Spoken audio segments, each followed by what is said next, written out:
गुरु पिता गुरु माता गुरु ही परम ब्रह्म से गुरु चरण रे मोर कोटि कोटि प्रणाम।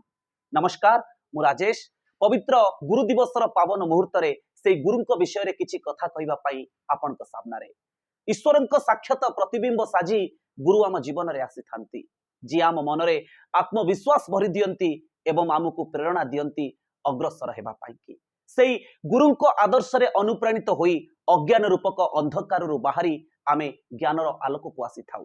किंतु बंधुगण, वर्तमान ए अत्याधुनिक ज्ञान कौशल जुगरे जदि प्रश्न उठे गुरुंकर स्थान केउठी, आपण माने समस्ते जानिथिबे वर्तमान ए सामाजिक गणमाध्यम जुगरे आमर प्रकृत गुरु हेउची आमर मोबाइल बा एंड्रॉइड फोन।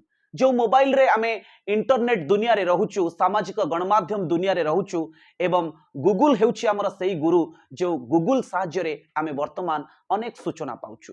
किंतु वास्तविक गुरुंकर जो संज्ञा रही आपण माने समस्ते जानिचंती।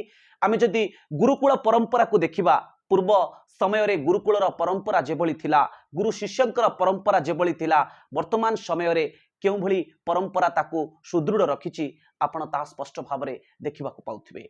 तबे आमे कहि परिबा वर्तमान रो ए आधुनिक ज्ञान कौशल जुगरे एबे आम हाथ रे रहिथिबा सेई आधुनिक ज्ञान कौशलर करामती हेउछि आमर गुरु। तेबे प्रतिवर्ष गुरु दिवस आसिले आमे गुरुंकर कथा हो, किंतु वास्तविक भाव में आमे गुरुंक प्रति केते सम्मान रखिछु एवं गुरु शिष्यर परंपरा किभली रहिछि ता गोटिए बड़ प्रश्नवाची।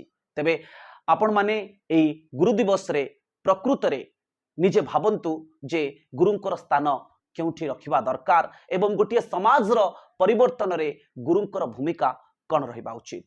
तबे एई गुरु दिवस आपण को मन रे सेई भावना भरी दउ, जो भावना को नहीं आपण अग्रसर हुअंतु एवं विशेष करी कि युवपीढ़ी माननकु मोर गोटिए अनुरोध जे आपण माने वास्तविक गुरुर संज्ञा को निरूपण करिबा पई चेष्टा करंतु।